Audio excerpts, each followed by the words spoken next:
Et si on se faisait un petit point sur le marché de la transaction à l'heure actuelle? Une fois n'est pas coutume, dans cette vidéo, je vais vous montrer un petit peu quelques images de transactions auxquelles j'ai participé ou des biens que j'ai vendus récemment pour que vous preniez plus la mesure du marché actuel. On va commencer tout d'abord par cette surface brute qui a été vendue donc du coup en début d'année et où il est nécessaire de comprendre que l'honnêteté radicale paye. On est ici sur un marché qui théoriquement vaut 2500 € du mètre et cette surface a été vendue à 1200 € du mètre. Et comme vous pouvez voir, il y a absolument tout à faire, tout était catastrophique. Et ces images que vous voyez qui défilent, c'est clairement ce qui a été affiché sur l'annonce. Ce qu'il y a, c'est que évidemment, vu qu'on avait un prix qui était extrêmement agressif et qu'on n'a pris personne en traître, eh bien cette annonce, croyez-le ou croyez-le pas, mais en tout cas, elle a généré pas moins de 30 appels, elle a généré pas moins de 10 visites et elle a été vendue en pas moins de 2 semaines. Pourtant, c'est quelque chose de compliqué à vendre, c'est quelque chose qui prend beaucoup de temps, mais on a quand même de la demande sur ce type de produit parce que on permettait au travers de cette opération, en plus de vendre potentiellement un garage dans un secteur où il n'y en avait pas, mais ça, ce garage a été vendu donc du coup en plus, et donc ça pouvait permettre de trouver un acquéreur sur à la fois des gens en résidence principale qui sont plutôt bricoleurs et qui ont du métier, ou alors tout simplement des investisseurs parce qu'il y avait de la marge pour faire les rénovations. Ce type de bien présente certaines liquidités. Dans la mesure où vous avez un bien qui est en mauvais état, affichez-le directement, mettez directement un prix qui est extrêmement agressif, de manière à aller susciter beaucoup d'envie. Évidemment, je triche un petit peu, je suis agent immobilier, donc du coup, effectivement, j'avais déjà des personnes, entre guillemets, en contact qui m'ont permis de faire un véritable lancement. Mais en tout cas, si vous vendez un bien de ce style, ou même parfois qui est un petit peu défraîchi, ou qui est vraiment en mauvais état, allez-y franchement avec de l'honnêteté radicale, de manière quand même à soulever les masses, à soulever les foules, parce que peu importe l'endroit de France où vous êtes, et notamment de Franche-Comté, parce que c'est bel et bien ces secteurs-là que je connais très particulièrement, et ça marche un petit peu dans toutes les villes de cette manière, plus vous êtes sincère sur le prix qui est affiché, plus vous allez pouvoir quand même réaliser votre transaction. Alors évidemment là, on avait de la place, donc c'est bien parti. On a un autre bien sur un autre secteur, là encore plus cher, qui peut potentiellement aller faire de la transaction à plus de 3000 €. Ce qu'il y a, c'est que ce bien-là a mis vraiment beaucoup de temps. On a fini par le sortir à 800 € du mètre carré. Il est dans un état encore plus pitoyable. Et ce qu'il y a, c'est que vu qu'il y a du volume, il y a une erreur de prix du côté du vendeur parce que tout simplement, ils en demandaient 100 000 parce qu'ils voulaient tout simplement tenter son prix. Évidemment que mon estimation était un petit peu en dessous. Ils voulaient quand même tenter. On a perdu 8 mois. Et dès qu'on avait fait un avenant pour tout simplement aller retrouver effectivement ce que je pensais sincèrement, on a pu effectivement sortir assez rapidement de l'opération parce que à nouveau, on était tombé sur des personnes qui étaient capables de faire des travaux et qui avaient un certain réseau. Donc ces produits-là trouvent toujours des acquéreurs, mais par contre effectivement, il faut vraiment que vous soyez agressif dès le début sur votre transaction pour pouvoir les vendre rapidement. On a d'autres types de biens qui partent extrêmement rapidement, c'est des biens de ce style-là. Et là, honnêtement, qu'on soit en 2021, 2022 ou même encore aujourd'hui en 2025, en réalité, ces biens-là partent encore extrêmement rapidement parce que tout simplement, ils sont strictement refaits. Il y a des factures sur tous les lots. Lorsque vous entrez dans l'appartement, il y a un effet waouh. Vous avez un DPEC qui est ultra efficace alors qu'on est dans l'ancien. Et dans ce cadre-là, parce que vous avez un produit fort dans une copropriété avec des charges faibles, dans ce cas-là, vous pouvez tenter un prix un petit peu au-dessus, et je dis bien un petit peu au-dessus, à 5% au-dessus, pas plus.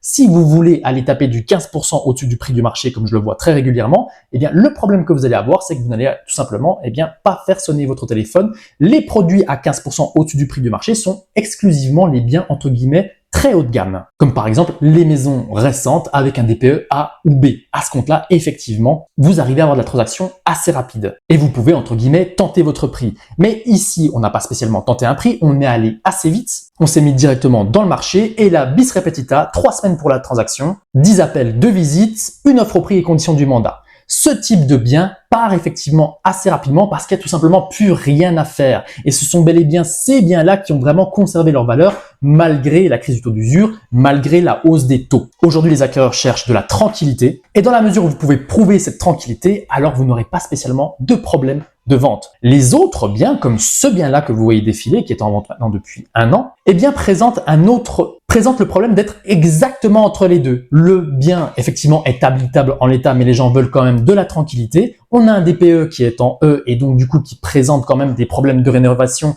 Et donc, on a beaucoup d'acquéreurs qui aujourd'hui disent « mais non, moi je préfère avoir un bien que je pourrais louer dans quelques années si je dois partir ». On voit très clairement qu'il y a quand même des travaux de rafraîchissement à faire et franchement, j'ai pas envie de les faire parce que vous le vouliez ou non, des acquéreurs qui sont prêts à faire des travaux, il y en a de moins en moins. Et donc évidemment, vu qu'on a tenté un prix qui était largement au-dessus des prix du marché, eh bien l'annonce commence à mourir et au final, on va se retrouver avec un prix de transaction, je pense, en deçà de ce qui avait été dans l'estimation parce que tout simplement, on a grillé notre annonce. Et ce type de bien-là, c'est bel et bien ça qui est en majorité sur le marché de l'immobilier et c'est bel et bien ces produits-là qui n'ont pas de sens entre guillemets en termes de prix, qui n'ont pas de cohérence en termes de situation, qui font que les prix baissent. Et c'est bel et bien ces produits-là qui restent stackés sur le marché depuis maintenant, pour certains, depuis plus de 3 ans sur les cas extrêmes que j'ai déjà rencontrés. Et évidemment que là, vous vous mettez en difficulté.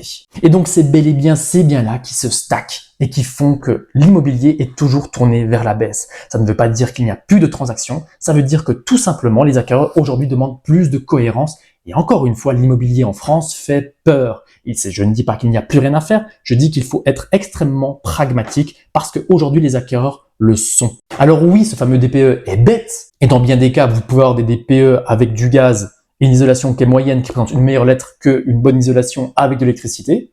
C'est comme ça, mais que voulez-vous, je n'y peux rien. Mais en tout cas, les acquéreurs aujourd'hui vont préférer la bonne lettre. On est un petit peu retourné à l'école si vous voulez, mais ils vont préférer la bonne lettre plutôt que la petite facture. Voilà un petit peu ce que j'ai à dire au niveau de la transaction. Et donc, dans la mesure où vous voulez vendre votre bien, il faut y faire attention et il faut être honnête avec le produit que vous achetez. Côté acquéreur, évidemment, du côté des investisseurs, ça reste quand même l'attentisme, même si on sent quand même qu'effectivement, il y a une vraie envie d'aller retourner sur de l'opération rentable et sur de l'opération, entre guillemets, qui ne va pas poser spécialement de soucis. En tout cas, c'est ce que je constate parce qu'effectivement, j'accompagne des personnes de plus en plus. Et par ailleurs, les taux d'intérêt restent plus ou moins flat. On est aux alentours des 3%, 3,30 sur les dossiers qui sont, entre guillemets, normaux. Et donc, en TAEG, on est aux alentours des 3,50. Ça ne bouge pas. Et il semblerait que ça reste comme ça également pour le mois d'août. Je n'ai pas encore d'informations à ce sujet. Les barèmes, normalement, devraient tomber d'ici 1 ou 2 semaines. Par ailleurs, un autre problème qui va être très spécifique au mois d'août, évidemment que tout le monde est en vacances, donc du coup, on a des dossiers qui vont traîner en termes d'actes authentiques, de compromis de vente, et on a aussi évidemment les agents immobiliers qui sont un petit peu moins présents. Mais pour ceux qui sont encore là, honnêtement, vous avez de la place si vous êtes acquéreur, parce que évidemment que tout le monde est en vacances. Par conséquent, si vous tombez entre guillemets au bon moment avec un vendeur qui a besoin de vendre et un agent qui n'a pas grand-chose à faire parce qu'il n'a pas beaucoup d'acquéreurs, eh bien, vous pouvez profiter peut-être de certaines opportunités. En tout cas, je vous invite à y réfléchir. Côté locataire, évidemment que c'est toujours la grande débandade, c'est toujours le grand bazar. Et honnêtement, sur les zones qui sont tendues, comme par exemple là où moi je suis dans le Haut-Doubs, eh bien, c'est vraiment, entre guillemets, la possibilité pour les propriétaires bailleurs de louer cher parce qu'il y a vraiment absolument rien à louer. Et côté locataire, j'en suis désolé, mais c'est vraiment la grosse galère. Besançon est également concerné. On a une énorme demande qui est en train d'arriver parce que tout simplement la rentrée de septembre commence à se faire ressentir. Et honnêtement, j'ai des amis qui ont des enfants qui sont en train de partir en études. Et bien même sur Besançon, alors qu'il y a quelques années c'était plutôt facile de se loger, ça devient également la galère incroyable. Besançon est devenu une zone tendue. Pour les autres villes qui sont entre guillemets un peu plus détendues, comme par exemple Vesoul, Belfort, Montbéliard ou même Lons-le-Saunier, eh bien c'est pas compliqué, vous arrivez à trouver de la tension locative dans la mesure où votre produit est fort si vous êtes propriétaire bailleur. Et de toute façon, du côté locataire, eh bien là, vous avez beaucoup plus le choix et il n'est pas très compliqué de se loger du côté de Belfort si vous cherchez correctement à 250 ou 300 euros. Donc bon, côté propriétaire, c'est la qualité de votre rénovation et le produit que vous proposez au bon endroit qui va faire votre succès en termes de location et de sinistralité locative. Parce que j'aime bien dire aux propriétaires bailleurs, considérez toujours votre rentabilité locative non pas sur 12 mois, mais bel et bien sur 10, surtout si vous avez des petites surfaces. C'est pour ça que j'aime bien les T3. On a beaucoup moins de turnover et honnêtement, on arrive beaucoup mieux à tenir nos locataires. Donc voilà un petit peu ce qui se passe sur le marché à la fois de la transaction et sur le marché de la location, en tout cas dans ma belle région de Franche-Comté. N'hésitez pas à me dire ce que vous en pensez dans les commentaires. J'ajouterai un petit point au niveau de l'investissement locatif parce que honnêtement, je trouve qu'il y a vraiment un regain d'envie, notamment au travers du statut du bailleur privé. J'ai beaucoup de gens qui me posent des questions. Et oui, effectivement, sur le papier, ça semble être plutôt pas mal puisqu'on pourrait profiter d'amortissements linéaires, ce qui ne sont pas vraiment des amortissements si on est vraiment honnête. Mais en tout cas, il y a eu quelques points entre guillemets positifs donnés par l'État et aussi par rapport au recouvrement des loyers où il y a des choses qui sont, semble-t-il, en train de bouger. Donc, on a des éléments qui sont plutôt positifs pour les propriétaires bailleurs qui redonnent un peu de confiance, on va pas se mentir. En tout cas, les fondamentaux de l'immobilier sont plus ou moins toujours les mêmes. Ayez un produit fort pour ne pas vous faire embêter par vos locataires. Et côté locataire, ayez un dossier solide pour ne pas vous faire embêter par les propriétaires. Voilà pour ce petit point de situation. Groupe d'Anted en description. Je vous remercie de m'avoir suivi jusqu'ici et je vous dis à très vite pour de nouvelles vidéos. Ciao, ciao, ciao.